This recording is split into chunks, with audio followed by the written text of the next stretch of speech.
Chapter 14.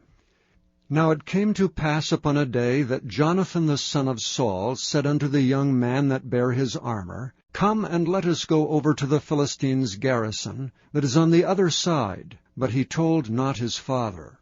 And Saul tarried in the uttermost part of Gibeah under a pomegranate tree, which is in Migron. And the people that were with him were about 600 men.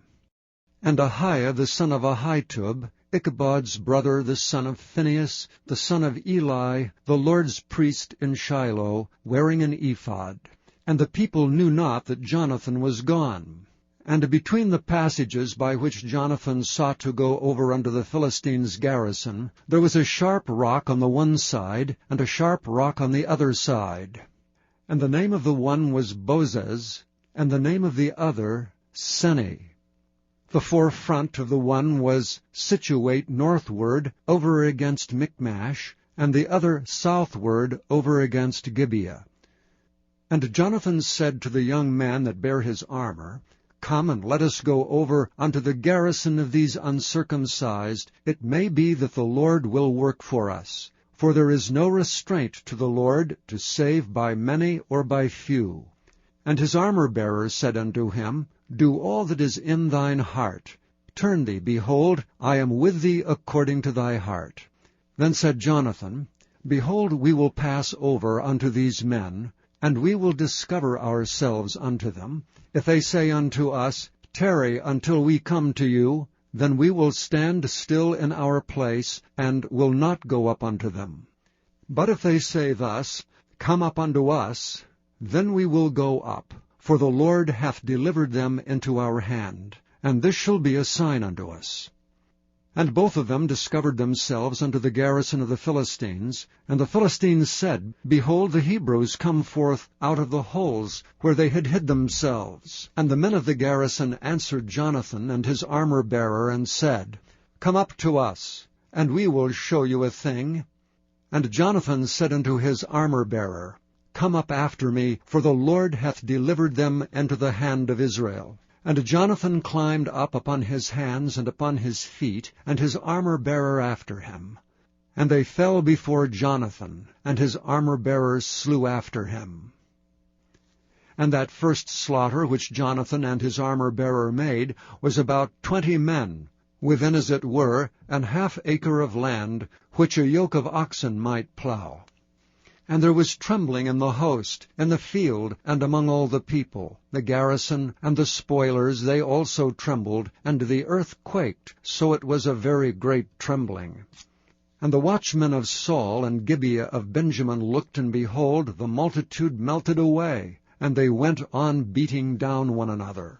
Then said Saul unto the people that were with him, Number now, and see who is gone from us. And when they had numbered, behold, Jonathan and his armor-bearer were not there.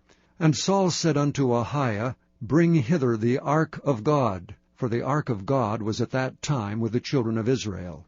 And it came to pass, while Saul talked unto the priest, that the noise that was in the host of the Philistines went on and increased. And Saul said unto the priest, Withdraw thine hand.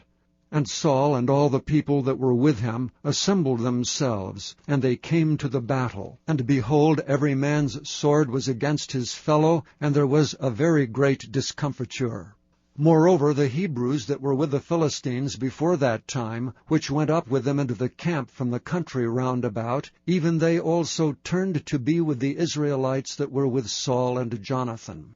Likewise all the men of Israel which had hid themselves in Mount Ephraim, when they heard that the Philistines fled, even they also followed hard after them in the battle. So the Lord saved Israel that day.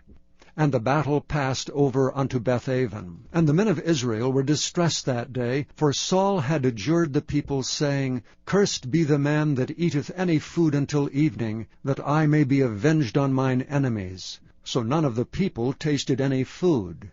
And all they of the land came to a wood, and there was honey upon the ground. And when the people were come into the wood, behold, the honey dropped, but no man put his hand to his mouth, for the people feared the oath.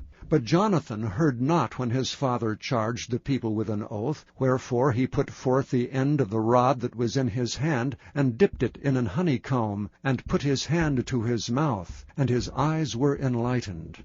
Then answered one of the people, and said, Thy father straitly charged the people with an oath, saying, Cursed be the man that eateth any food this day. And the people were faint. Then said Jonathan, My father hath troubled the land. See, I pray you, how mine eyes have been enlightened, because I tasted a little of this honey.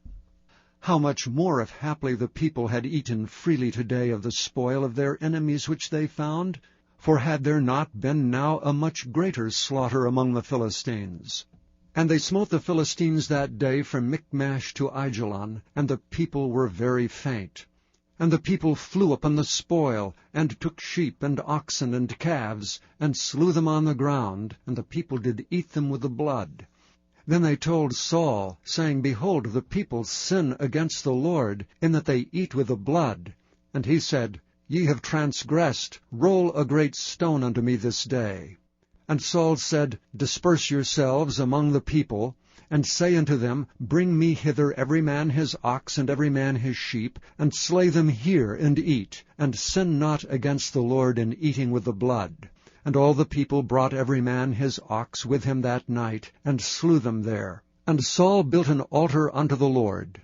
The same was the first altar that he built unto the Lord. And Saul said, Let us go down after the Philistines by night, and spoil them until the morning light, and let us not leave a man of them. And they said, Do whatsoever seemeth good unto thee. Then said the priest, Let us draw near hither unto God. And Saul asked counsel of God, Shall I go down after the Philistines? Wilt thou deliver them into the hand of Israel? But he answered him not that day. And Saul said, Draw ye near hither all the chief of the people, and know and see wherein this sin hath been this day. For as the Lord liveth, which saveth Israel, though it be in Jonathan my son, he shall surely die. But there was not a man among the people that answered him. Then said he unto all Israel, Be ye on one side, and I and Jonathan my son will be on the other side. And the people said unto Saul, Do what seemeth good unto thee. Therefore Saul said unto the Lord God of Israel, Give a perfect lot. And Saul and Jonathan were taken, but the people escaped. And Saul said, Cast lots between me and Jonathan my son. And Jonathan was taken. Then Saul said to Jonathan, Tell me what thou hast done. And Jonathan told him, and said, I did but taste a little honey with the end of the rod that was in mine hand, and lo, I must die. And Saul answered, God do so and more also, for thou shalt surely die, Jonathan. And the people said unto Saul, Shall Jonathan die, who hath wrought this great salvation in Israel? God forbid. As the Lord liveth, there shall not one hair of his head fall to the ground. For he hath wrought with God this day. So the people rescued Jonathan, that he died not. Then Saul went up from following the Philistines, and the Philistines went to their own place. So Saul took the kingdom over Israel, and fought against all his enemies on every side, against Moab, and against the children of Ammon, and against Edom, and against the kings of Zobah, and against the Philistines. And whithersoever he turned himself, he vexed them. And he gathered an host, and smote the Amalekites, and delivered Israel out of the hands of them that spoiled them. Now the sons of Saul were Jonathan, and Ishuai, and Melchishua. And the names of his 2 daughters were these, the name of the firstborn Merab, and the name of the younger Michal. And the name of Saul's wife was Ahinoam, the daughter of Ahimaaz. And the name of the captain of his host was Abner, the son of Ner, Saul's uncle. And Kish was the father of Saul, and Ner the father of Abner was the son of Abiel. And there was sore war against the Philistines all the days of Saul. And when Saul saw any strong man or any valiant man, he took him unto him.